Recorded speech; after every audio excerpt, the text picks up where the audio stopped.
नमस्कार दोस्तों, स्वागत है आपका अनुपमा इस अकेडमी में।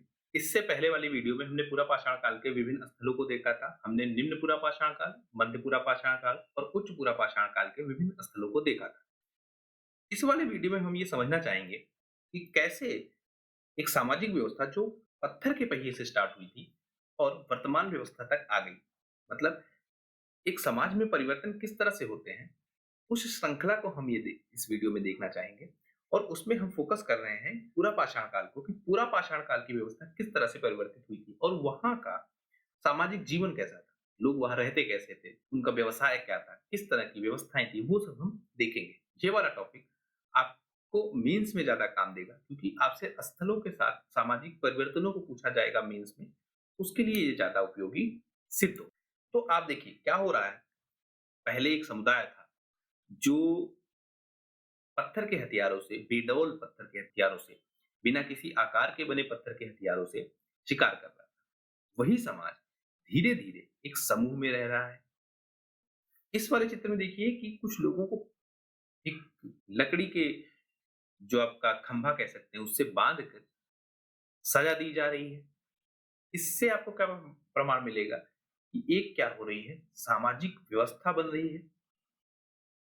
आपकी सामाजिक व्यवस्था बन रही है जिसमें न्याय जैसी व्यवस्था बन रही है। एक ये दंड देने का ही एक तरीका है। अब ये सही है गलत है वो अलग मुद्दा है, लेकिन एक व्यवस्था बन रही है समाज में धीरे धीरे। लोग चित्रकारी कर रहे हैं। हथियार देखिए किस तरह से बना के शिकार करना चाह रहे हैं, मतलब हथियारों में परिवर्तन हो रहा है।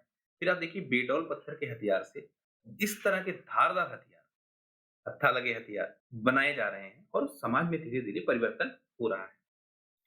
तो ये परिवर्तन किस तरह से हुआ और सबसे मुख्य बात कि मनुष्य के मस्तिष्क में भी परिवर्तन किस तरह से हो रहे थे, परिस्थितियों से परिवर्तन किस तरह से हो रहे थे, वो हम समझने की कोशिश करेंगे। अगर हम पूरा पाषाण काल को देखें तो हमको डिटेल अध्ययन कहाँ का करना है, हमको भारत का डिटेल अध्ययन करना है। लेकिन अगर हम ओवरऑल ये समझना चाहें, ऐसा तो है नहीं कि सभ्यता का विकास सिर्फ भारत में हुआ, भारत के बाहर भी हुआ। तो हम देखें यूरोप में भी सभ्यता का विकास हो रहा है, ऑस्ट्रेलिया में भी हो रहा है, अफ्रीका में भी हो रहा है और एशिया में भी हो रहा है। तो हम देख रहे हैं कि ओवरऑल कई सारे कॉन्टिनेंट में सभ्यताओं का विकास हो रहा है। उनके स्टेजेस में परिवर्तन हो सकता है, मतलब किसी जगह पे हो सकता है जो उच्च पुरा पाषाण काल के साक्ष्य हैं वो जल्दी मिल जाए, किसी स्थल पे हो सकता है वो लेट मिले। इस तरह के समय काल में आपको परिवर्तन मिलेगा, लेकिन ये स्टेजेस सारे देशों में आ रही हैं या सारे कॉन्टिनेंट्स में आपको देखने को मिल रही है। तो यूरोप में आप देखिए, ऑस्ट्रेलिया में भी, अफ्रीका में और एशिया में भी आपको प्रमाण मिल रहे हैं। तो एशिया में क्या है, हम किसकी ज्यादा यहाँ बात करते हैं, हम भारत की बात करते हैं क्योंकि हमको भारत के विषय में ज्यादा जानना है। लेकिन आप ये समझ के रखिए कि ऐसा नहीं कि सिर्फ प्रमाण भारत में मिल रहे हैं, भारत के बाहर के क्षेत्रों में भी मिल रहे हैं। उनमें एक डिफरेंस क्या हो सकता है, समय काल का डिफरेंस हो सकता है कि हो सकता है किसी स्थल पे कोई एक चरण, मतलब उच्च पूरा पाषाण काल, मध्य पूरा पाषाण काल या ताम्र युग, लौह युग, अलग अलग टाइम फ्रेम में आ सकते हैं, पर वो स्टेजेस आए सारे देशों में। हम पूरा पाषाण काल की बात करें तो हमको इन जगहों से प्रमाण मिल रहे हैं। शैल चित्र मिल रहे हैं, उनमें क्या हो रहा है, समाज में देखिए शैल चित्रों में क्या हो रहा है, नारियों का चित्रण किया जा रहा है और जंतुओं का चित्रण किया जा रहा है। मतलब नारियों का आप समझिए कि सम्मान है यहाँ पे अभी भी, लेकिन पुरुषों के चित्र आपको कम मिल रहे हैं। इसका मतलब पुरुषों का अपमान नहीं हो रहा है। इसका मतलब संभवतः यह व्यवस्था पुरुष प्रधान नहीं थी। हम विशेषताओं की बात करें तो हमको शैल चित्र मिल रहे हैं। उन शैल चित्रों में जो 2 चीजें हमको देखने को मिल रही हैं, उनमें एक तो नारियों के चित्र ज़्यादा हैं और जंतुओं के चित्र ज़्यादा हैं। पुरुषों के चित्र अपेक्षाकृत कम है। तो आपसे स्टेटमेंट बना के ऐसा पूछा जा सकता है कि नारियों के चित्र ज़्यादा मिल रहे हैं, पुरुषों के चित्र ज़्यादा मिल रहे हैं, जीव-जंतुओं के चित्र ज़्यादा मिल रहे हैं। तो आप उसको कैसे एलिमिनेट कर पाएँगे कि भई पुरुषों के चित्र तो कम मिल रहे थे नारियों से, ये बात तो तय है। आपको कन्फ्यूजन होगा जंतुओं के ज़्यादा मिलेंगे या नारियों के मिलेंगे। तो आप देख लीजिएगा कि जंतुओं के चित्र आपको ज़्यादा देखने को मिलेंगे, इससे नारियों से भी।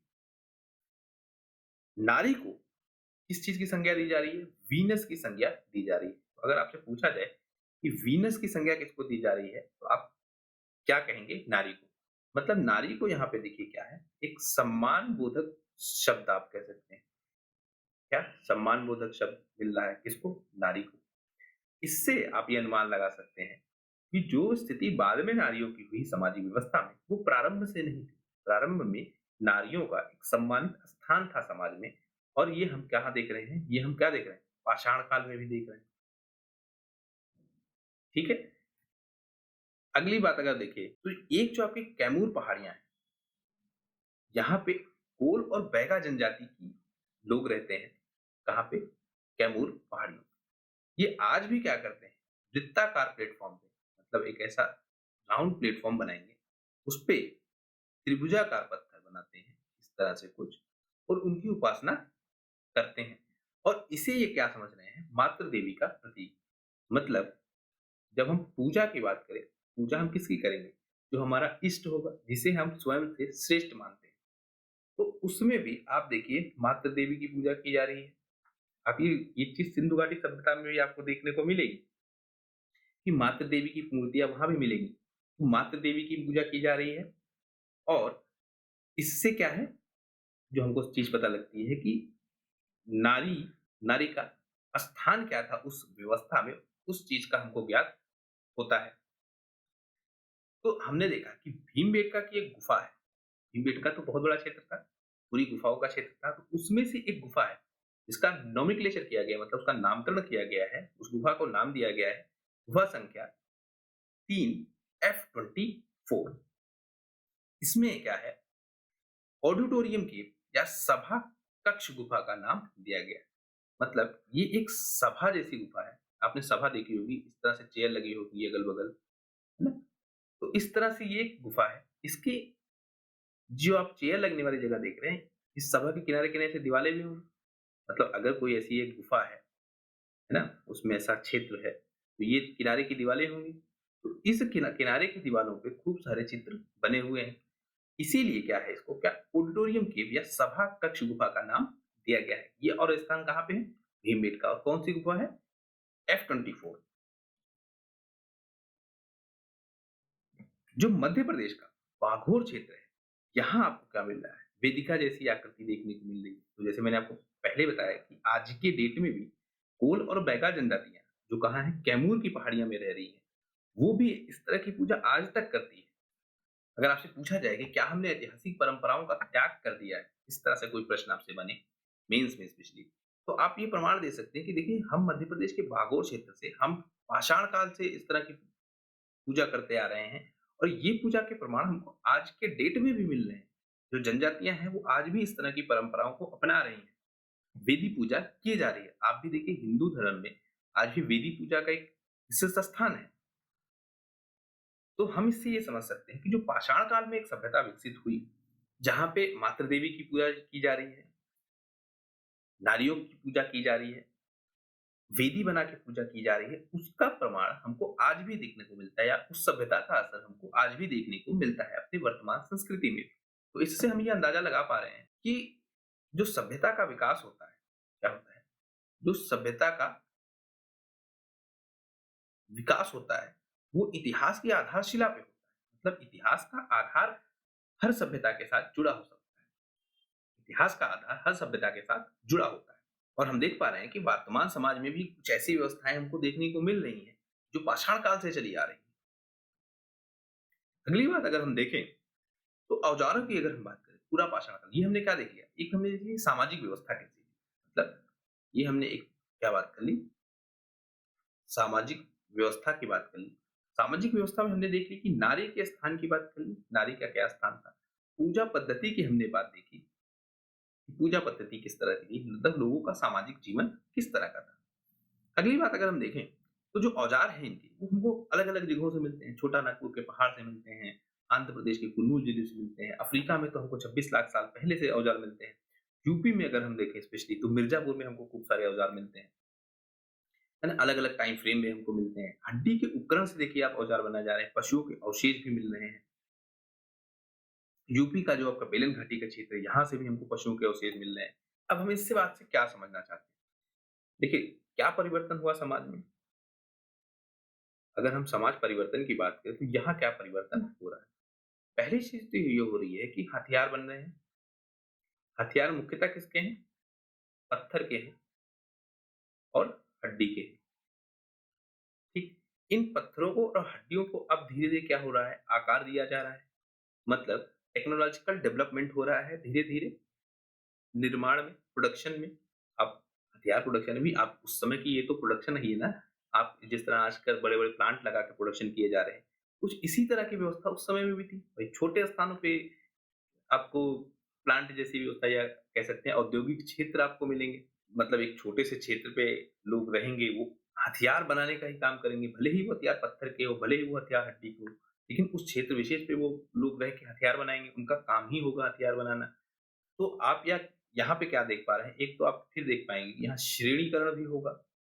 श्रेणीकरण होगा मतलब कुछ लोग किसी विशेष कार्य में माहिर होंगे। दूसरा आप देखेंगे सामाजिक स्तरीकरण भी उस प्रारंभ हो जा रहा है। सामाजिक स्तरीकरण भी प्रारंभ हो जा रहा है। ये सारी व्यवस्था भी बन रही है। इसी काल में हड्डी के उपकरण भी बनाए जा रहे हैं। मतलब हमने ऐसे औज़ारों का भी विकास कर लिया है, जिनसे हम हड्डी के उपकरण बना पा रहे हैं, उनको आकार दे पा रहे हैं, उनको शेप दे पा रहे हैं। एक चीज़ आप अभी ध्यान रखिएगा, यहाँ हमको लोहे के प्रमाण नहीं मिले और किसी अन्य धातु का प्रमाण अभी तक नहीं मिल रहा था। लेकिन हम हड्डियों से ही या पत्थरों से ही हड्डियों को और पत्थरों को दोनों को आकार देके हथियार बनाने का काम कर रहे हैं, जो उस समय की ज़रूरत थी। आज की डेट के मॉडर्न हथियार नहीं, लेकिन जो उस समय के औज़ार थे, उनको हम बनाने का काम करने लगे थे। हमने मतलब मानव सभ्यता ने। तो आप देख रहे हैं क्या कि सामाजिक परिवर्तन हो रहा है, श्रेणीकरण हो रहा है। लोग डिफरेंट डिफरेंट श्रेणियों में विभाजित हो रहे हैं। कुछ हथियार बनाने वाले लोग हैं, कुछ शिकार करने वाले लोग हैं, ठीक? तो इस तरह आपको समाज में विभिन्न वर्ग के लोग मिलने लगेंगे धीरे-धीरे, वर्गीकरण होगा समाज का। आपने देखा कि न्याय व्यवस्था जैसे मैंने आपको इसमें दिखाया था पिछली बार, कि न्याय व्यवस्था को लेके भी कुछ व्यवस्थाएँ बनेंगी, है ना? किसी एक को निर्णय लेने का अधिकार मिलेगा। तो ये सारी व्यवस्थाएँ स्टार्ट हो जा रही हैं, पूरा पाषाण काल से। अगली बात अगर हम देखें, जो पाषाण काल है, उसका नामकरण किसने कर दिया? ये नाम किसने ये तय किया कि इसको पाषाण काल ही नाम दे दिया जाए? तो ये चीज़ भी हमको समझनी होगी। 18वीं और 19वीं शताब्दी में एक डेनमार्क का विद्वान है, जिसका नाम है पीएफ सोहम तथा क्रिश्चियन थॉमसन। इसने पीएच सोहम और क्रिश्चियन थॉमसन ने पाषाण काल, कांस्य काल, लौह युग इस तरह की काल व्यवस्था का वर्गीकरण किया। मतलब ये जो पीएच सोहम साहब हैं और जो ये क्रिश्चियन थॉमसन साहब हैं, इन्होंने कहा कि देखो समाज में या इतिहास में विभिन्न कालों में विभिन्न वस्तुएं केंद्र में रही हैं। तो हम उनके आधार पे सभ्यताओं का बंटवारा कर देते हैं। हम पहली व्यवस्था जहाँ पे पत्थर केंद्र में रहे उनको पाषाण काल कह देते हैं। दूसरा समाज या दूसरा स्तर वहाँ कांस्य मुख्य भूमिका था, उसको हम कांस्य युग कह देते हैं और तीसरा समाज जहाँ पे लौह या लोहा मुख्य भूमिका में था, उसको हम लौह युग नामकरण कर देते हैं। इस तरह की व्यवस्था किसने दी? पीएम सुहम तथा क्रिश्चियन थॉमसन ने। और कब दी है? 18वीं से 19वीं शताब्दी के बीच। और ये कहाँ के थे? डेनमार्क के। अगली बात अगर हम देखें तो 1863 में एक व्यक्ति है जिसका नाम है जॉन लुबॉक। जॉन लुबॉक, इसने क्या किया कि पाषाण युग को इसने 2 भागों में विभाजित किया। इसने बोला नहीं, ये तो आपने जो कर दिया ये तो ठीक किया आपने, इसको हम थोड़ा-सा और एक्सटेंड करते हैं। इस पाषाण युग में भी पूरे पाषाण काल को एक साथ रखना ठीक नहीं है, क्योंकि हमको बड़ा डिफरेंट मिलता है। एक आप अगर देखिए जो प्रारंभ में मनुष्य क्या कर रहा है, शिकार कर रहा है, उसका कोई जीवन का लक्ष्य नहीं, कोई जीवन का लक्ष्य नहीं है। वहीं आप बाद के पाषाण काल को देख रहे हैं, वहाँ उसका लक्ष्य है। वो धीरे-धीरे कृषि प्रारंभ कर रहा है, वो पशुपालन प्रारंभ कर रहा है, वो पहिए का आविष्कार कर रहा है, सामाजिक जीवन बन रहा है, उसका सामाजिक स्तरीकरण हो रहा है, तो विभिन्न परिवर्तन मिल रहे हैं। तो इन्होंने कहा कि देखो सिर्फ एक पार्ट में हम पूरे पाषाण काल को रखें, ये ठीक नहीं है। इसको हम 2 भागों में भी डिवाइड कर देते हैं। तो जॉन लुबाक ने क्या किया? इसको 2 भाग में डिवाइड कर दिया। अब इसमें आप देखिए इन्होंने क्या कहा, एक तो देखो पूरा पाषाण काल है और एक क्या है? नवपाषाण काल। ये 2 पार्ट में इसको हमको डिवाइड करना चाहिए। लेकिन एक तीसरे साहब भी आए, एडवर्ड लॉरेटेट। इन्होंने कहा देखो जो आपका ये पूरा पाषाण काल का है और नवपाषाण काल है, इसके मध्य में एक बहुत बड़ा पीरियड आया जो आपका परिवर्तन का काल था। तो उसको भी एक अलग से हमको देखना चाहिए। तो जब इन्होंने इस तरह से एडवर्ड लॉटरेट ने पूरा पाषाण काल को इन्होंने विभिन्न भागों में बाँट दिया। अगर हम पूरा पाषाण काल को देखें, उसकी अवस्थाओं को देखें, तो ये हमको क्या मिल रहा है, ये लगभग 5 लाख वर्ष पूर्व से 9000 ईसा पूर्व तक का काल है, जहाँ हमको पूरा पाषाण काल की अवस्थाएँ विभिन्न देखने को मिल रही हैं। इसमें आपको देख रहे हैं क्या हो रहा है कि औजारों का जो स्वरूप है, वह परिवर्तन हो रहा है। जलवायु जो है, वो परिवर्तित हो रही है और इनके आधार पे इनको 3 भागों में बाँटा गया है। किसके आधार पे?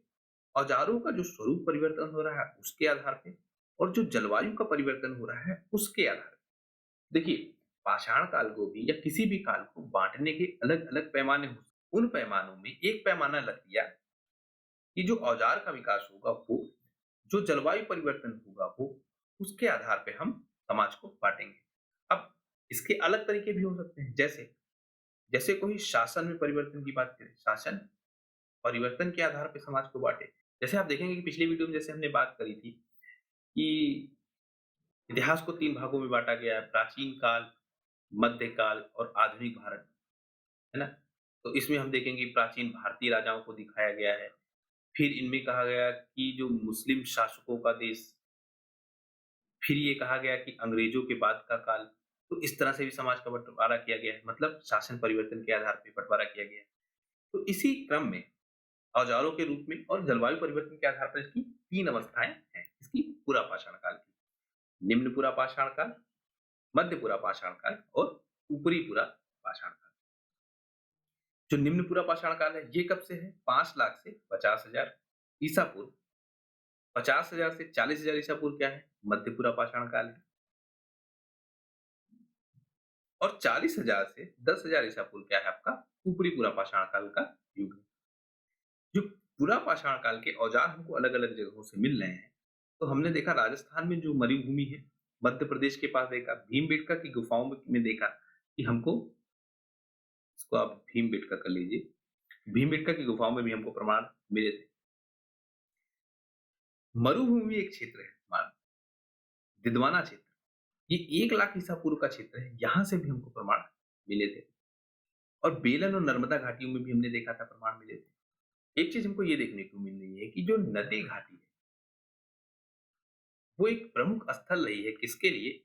सभ्यता के विकास के लिए। सभ्यता के विकास के लिए। तो एनवायरनमेंट के भी क्वेश्चन में अगर आपसे कभी नदी संरक्षण के लिए प्रश्न पूछा जाए, तो उसमें आपको उपयोगिता बतानी हो नदियों की, तो उसमें आप इस बात को भी रख सकते हैं कि देखिए, सभ्यता का विकास जब भी हुआ है, वो नदियों के किनारे ही हुआ है। बड़ी सभ्यताएँ हमेशा नदियों के किनारे ही विकसित हुई हैं। तो सभ्यता के विकास के लिए नदी एक आवश्यक तत्व रहा है ना? तो इस तरह से कुछ एक आधार बना के आप एनवायरनमेंट के क्वेश्चन में भी इतिहास के टॉपिक का इस्तेमाल कर सकते हैं। अगली बात अगर हम देखें शिल्प सामग्री की, जो पूरा पाषाण काल की शिल्प सामग्री है, वो नर्मदा के किनारे कई स्थानों पर और तुंगभद्रा के दक्षिणवर्ती कई स्थानों पर मिलती है।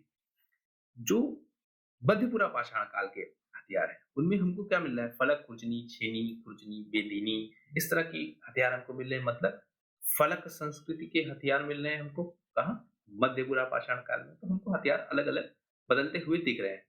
तो एक तो हमको क्या मिल रहा है? नदी घाटियों में औजार मिल रहे हैं, ठीक? और हथियारों का क्या हो रहा है? स्वरूप में परिवर्तन हो रहा है। 2 चीजें हमको देखने को मिल रही हैं। और जो इसका रॉ मटेरियल है, हथियारों के स्वरूप में परिवर्तन में क्या है? रॉ मटेरियल जो आप कह सकते हैं, जिन पत्थरों का उपयोग किया जा रहा है, वो पत्थर भी धीरे-धीरे बदल रहे हैं। एक सवाल आपसे पूछा जा सकता है कि बटिकाश्म उद्योग किसे कहते हैं? तो बटिकाश्म उद्योग क्या है? पत्थर के गोले से वस्तुओं का निर्माण करना ही क्या कहलाता है? बटिकाश्म उद्योग। तो पत्थरों से हथियार बनाना या अन्य सामग्री बनाना, अब ऐसा नहीं है कि पत्थरों से सिर्फ हथियार ही बन रहे हैं। आप ये चीज़ ध्यान रखिए।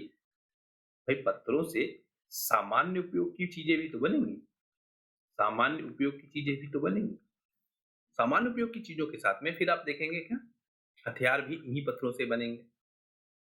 इन्हीं पत्थरों का प्रयोग करके आप देखेंगे घर भी बनेंगे लोगों के। पत्थरों का विभिन्न रूपों में प्रयोग हमको देखने को मिलता है। हथियारों के रूप में हम ज्यादा डिटेल में इस तरह इसलिए पढ़ते हैं क्योंकि इससे हमको सभ्यता का जो विकास हो रहा है, उसका ज्ञान हमको मिलता है। इसलिए हम हथियारों को केंद्र में रख के पढ़ते हैं। हालाँकि घरों से भी हमको ये सब मिलेगा, फिर हम देखेंगे जो सामान्य उपयोग की चीज़ें बनेंगी पत्थरों से, उनसे भी हमको सभ्यता का विकास देखने को मिलेगा और उसको हम समझ पाएँगे कि किस तरह से सभ्यता का विकास हो रहा था। तो ध्यान देने वाली बात क्या थी? बटिकाश उद्योग। अगली बात हम करें कि जो ऊपरी पूरा पाषाण काल की विशेषताओं की बात करें, तो अब क्या हो रहे हैं? नए चकमक उद्योग की स्थापना हुई, मतलब चाक उद्योग तेजी से बढ़ रहा है। जो आधुनिक प्रयोग है, जो आधुनिक मानव है, होमो सेपियंस, उसका भी विकास हो रहा है। आधुनिक प्रारूप के होमो सेपियंस का उदय हो रहा है। जो आपके हथियार बन रहे हैं, वो क्या हो रहे हैं? चमकदार हथियार बनेंगे। अब क्या? पॉलिशिंग भी होगी हथियारों पे। मतलब पॉलिश का मतलब उसको साफ किया जाएगा, उसकी सतह को ऐसा बनाया जाएगा जिससे वो उस हथियार को चलाते टाइम उसके खुद के हाथ में चोट ना लगे, है ना? तो इन सब बातों का भी ध्यान रखा जाने लगेगा धीरे-धीरे। उनको एक अच्छा आकार दिया जाएगा जिससे सही तरीके से उसका उपयोग किया जा सके। उन सब बातों का भी अब ध्यान दिया जाने लगेगा कब? ऊपरी पुरापाषाण काल। ऊपरी पुरापाषाण की जिन गुफाओं की हमने बात की थी, उसमें आप देखिए भीमबेटका सबसे फेमस जगह है। क्यों? क्योंकि आपको यहाँ पे गुफाओं पे जिस तरह की कलाकारी मिलती है, जिस तरह की चित्रकारी मिलती है और जो उससे क्या मिलती है हमको, जो सामाजिक व्यवस्था मिलती है, सामाजिक व्यवस्था मिलती है, उस व्यवस्था के लिए हमको जो प्रमाण मिल रहे हैं, वो प्रमाण जस्टिफाई नहीं कर पा रहे हैं अभी तक इस चित्रकारी को। भीमबेटका की जो चित्रकारी है, उसमें जिस सभ्यता की बात की जा रही है, मतलब हमको सामाजिक अस्तर विन्यास भी मिल रहा है, ठीक? हमको क्या मिल रहा है? मादक पदार्थों का उपयोग करते हुए लोग भी दिख रहे हैं। हमको क्या दिख रहा है? हमको सज़ा या फिर हम कहेंगे न्याय व्यवस्था भी दिख रही है। हमको नारी पूजा दिख रही है ना? तो जिस तरह का डेवलपमेंट हमको इस भीमबेटका से मिल रहा है, उच्च पुरापाषाण काल, निम्न पुरापाषाण काल और मध्य पुरापाषाण काल से संबंधित उस तरह के साक्ष्य अभी तक हमको नहीं मिल पा रहे हैं।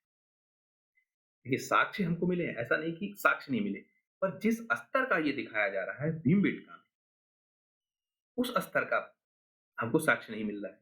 अब इससे समस्या क्या है? देखिए चित्रकारी व्यक्ति करेगा वो कैसे करेगा? चित्रकारी व्यक्ति करेगा वो कैसे करेगा? वो उन्हीं चीज़ों की चित्रकारी कर सकता है जिसको उसने कहीं देखा हो, उसका खुद का अनुभव हो, उन्हीं चीज़ों को तो चित्रकारी करेगा वो। तो जिस तरह की सामाजिक व्यवस्था इन चित्रकारियों में दिखाई जा रही है, स्पेशली आप भीमबेटका की ही बात है, तो उस तरह का विकास हमको नहीं देखने को मिल रहा है, एविडेंसेस के थ्रू। लेकिन अब ये क्या है? भीमबेटका क्या है? आधार है हमारा ऐतिहासिक खोजों का, कि हमको इस स्तर तक के प्रमाण मिल जाएँगे तब हम मानेंगे कि हमने अपना जो इतिहास की खोज है उसको सही से पूरा किया है। अदरवाइज़ अभी तो हमको नहीं मिला ना इस लेवल तक की इन्फॉर्मेशन कि किस तरह की सामाजिक व्यवस्था, किस तरह की न्याय व्यवस्था, किस तरह का सामाजिक विन्यास, किस तरह से ये था, है ना? तो इसके लिए इसीलिए भीमबेटका बहुत इम्पोर्टेंट है। मैंने आपसे बार-बार कहा है। एक टर्मिनोलॉजी आपको और देखने को मिल रही है, बैंड सोसाइटी। अब बैंड सोसाइटी किसे कह रहे हैं देखिए, ये एक प्रकार का लघु समाज है। इस समाज में उम्र और लिंग के आधार पर क्या हो रहा है? श्रम विभाजन हो रहा है। तीसरा क्या है? ये यायावर जीवन मतलब घुमक्कड़ी जीवन जीने वाले लोग हैं। बैंड सोसाइटी क्या है? एक छोटी सामाजिक व्यवस्था है और इसमें भी आप क्या देख रहे हैं कि 100 के आसपास के लोग इसमें रह रहे हैं, मतलब 100 से ज़्यादा इनकी जनसंख्या नहीं है, 100 के अंदर ही लोग समुदाय बना के रह रहे हैं, घुमक्कड़ी जीवन जी रहे हैं और श्रम विभाजन आपको देखने को मिल रहा है सामाजिक व्यवस्था में। तो आप यहाँ से क्या समझ पा रहे हैं कि एक तो आपको सामाजीकरण दिख रहा है, ठीक?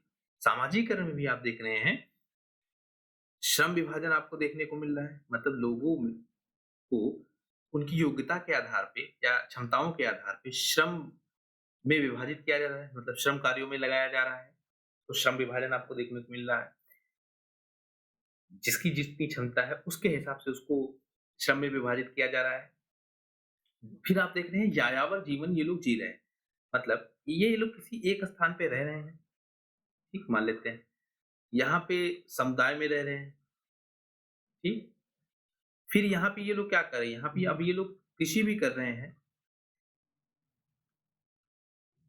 उद्योग भी कर रहे हैं, पशुपालन भी कर रहे हैं। इस तरह की आपने व्यवस्था देखी। फिर थोड़े समय बाद ये लोग क्या कर रहे हैं, शिफ्ट कर जा रहे हैं इस पूरी व्यवस्था के साथ किसी दूसरे स्थान पे। कृषि की वो व्यवस्था, वो पद्धति वो इस स्थान पर भी लेके जाएँगे, उद्योग की यही व्यवस्था इस स्थान पे लेके जाएँगे, पशुपालन की व्यवस्था भी इसी स्थान पर लेके जाएँगे। तो फिर ये पहले ये एक प्लेस पे थे, फिर ये दूसरे प्लेस पे हो गए। तो इस तरह से सभ्यता का स्थानांतरण भी हो रहा है इन्हीं के साथ, और ये यायावर जीवन या घुमक्कड़ू जीवन जी रहे हैं। तो हमको एक एक समाज में एक व्यवस्था देखने को मिल रही है यहाँ पे। लेकिन यहाँ एक समस्या है कि इतिहासकारों ने इनके आखेटक होने पर अधिक बल दिया है। मतलब ये दिखाया है ज़्यादा कि ये ज़्यादा क्या है, पशुओं का शिकार करने वाले लोग हैं, पशुओं का शिकार करने वाले लोग हैं। इसीलिए आप ज़्यादातर देखेंगे क्या है, हथियारों पे बात की जाएगी, हथियारों पे बात की जाएगी। हथियारों का मतलब पत्थर के हथियारों को केंद्र में रख के बार-बार देखा जाएगा। खाद्य संग्राहक होने पर कम बल दिया जा रहा है। क्यों? क्योंकि पुरुष जो हैं, वो क्या कर रहे हैं? शिकार कर रहे हैं, और महिलाएँ क्या हैं? वो खाद्य पदार्थों का संग्रह कर रही हैं। अब यहाँ पे एक चीज़ और आपको देखने को मिलेगी कि कृषि से क्या हो रहा है? अतिरिक्त उत्पादन भी मिल रहा होगा। कृषि से क्या हो रहा है? अतिरिक्त उत्पादन भी हो रहा है, और इस उत्पादन का क्या होगा? संग्रहण भी होगा। इस संग्रहण की व्यवस्था किसके पास है? महिलाओं के पास। लेकिन जो कृषि में श्रम है, खेती करने में, जो उद्योगों में श्रम है, और जो आपका शिकार में, जो आपका उद्योगों में श्रम है और जो आपका शिकार में श्रम है, उस श्रम के केंद्र में किसको रखा जा रहा है? पुरुषों को। ये इतिहासकारों की गलती है। उसके कारण इस व्यवस्था को आखेटक होने पे ज्यादा बल देते हैं, जबकि ऐसा नहीं है। खाद्य संग्राहक भी समाज बन चुका था। इससे नुकसान क्या हो रहा है कि पुरुषों को अधिक स्थान मिल रहा है स्त्रियों की तुलना में। तो जब आप देखिए साक्ष्य ढूंढ रहे हैं, जब हमने आपको स्टार्टिंग्स के वीडियो में वो समझाया था कि साक्ष्य ढूंढ रहे हैं, और साक्ष्य ढूंढने के पीछे आपकी विचारधारा क्या है, साक्ष्य के पीछे आपकी विचारधारा क्या है, उस विचारधारा के कारण या साक्ष्य को केंद्र रखने के कारण क्या हो रहा है, किसी वर्ग को, यहाँ जैसे स्त्री को, या किसी समाज को, या कुछ लोगों को आप केंद्र से बाहर कर दे रहे हैं।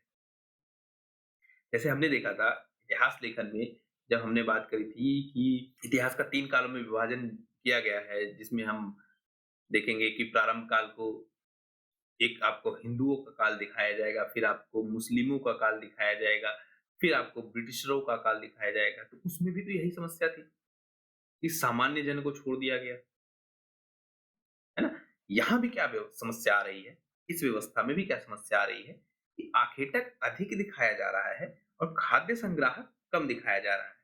क्योंकि आखेट का अधिक काम कौन करेगा? पुरुष करेंगे। खाद्य संग्राहक का अधिक काम कौन करेगा? महिलाएँ करेंगी। इस वजह से इस समाज को पुरुष प्रधान समाज के रूप में दिखाया जा रहा है, और इसका असर क्या पड़ रहा है कि जब हमको एक व्यवस्था देखने को मिली स्त्री पुरुष संबंधों पर, क्योंकि फिर क्या दिए जाएंगे, उदाहरण दिए जाएंगे कि पुरुष ही हमेशा केंद्र में रहे हैं श्रम के, तो उससे स्त्री पुरुष के संबंधों पर भी असर पड़ रहा है, और वर्तमान में जो हमारी समझ है उस पर भी असर पड़ेगा। तो इतिहास लेखन में हमने जिन बातों की बात की थी पहले, जिन तथ्यों की बात की थी, आधारों की बात की थी, इसलिए वो वीडियो आपके लिए बहुत इंपॉर्टेंट है। आपको उसको ध्यान में रखना होगा कि किस तरह से समाज में या इतिहास लेखन में अगर किसी विचारधारा के साथ इतिहास लेखन किया जाता है तो उसका प्रभाव क्या पड़ता है समाज में। ठीक, तो आपने देखा कि क्या हो रहा है, आखेटक वर्ग पे अधिक बल दिया जा रहा है। तो इस वाले वीडियो में हमने एक मोटा मोटा समझने की कोशिश की किस तरह की सामाजिक व्यवस्था थी पाषाण काल में, है ना? तो हमने क्या समझा कि जो आपकी पाषाण काल है उसमें क्या व्यवस्था रही है, किस तरह से लोग रहे, उनका पशुपालन की व्यवस्था कैसे रही है, वो सब हमने समझा। उसके बाद हमने ये देखा कि क्या हमने जो समझा है, मतलब जो आज हम जानते हैं, क्या उसमें कुछ कमी भी रह गई है? क्या हमने देखा कि जो आखेटक हैं, उन पे अधिक बल दिया गया, और जो खाद्य संग्राहक है, मतलब जो एक्सेस फूड हो रहा है, उसका जो स्टोरेज का काम कर रहे हैं, जिसको स्टोर करने का काम कर रहे हैं, उन पे कम बल दिया जा रहा है। उसकी वजह से क्या समस्या आ रही है, स्त्री-पुरुष के संबंधों पर। मतलब पुरुषों को कहीं एक अपर साइड दिखाया जा रहा है और स्त्रियों को एक लोअर साइड दिखाया जा रहा है। और ये दिक्कत क्यों आ रही है? क्योंकि इतिहासकार किसी एक व्यवसाय पर या किसी एक वर्ग पर अधिक ध्यान दे रहे हैं। तो आशा करता हूँ मैंने आपको जो समझाने की कोशिश की, वो बात आप समझ पाए होंगे। और आप लोग जुड़े रहिए इस चैनल के साथ और इस चैनल को ज़्यादा से ज़्यादा लोगों के साथ शेयर करिए, जिससे हम ज़्यादा से ज़्यादा लोगों तक अपनी पहुँच को बना सकें। आप सबका धन्यवाद।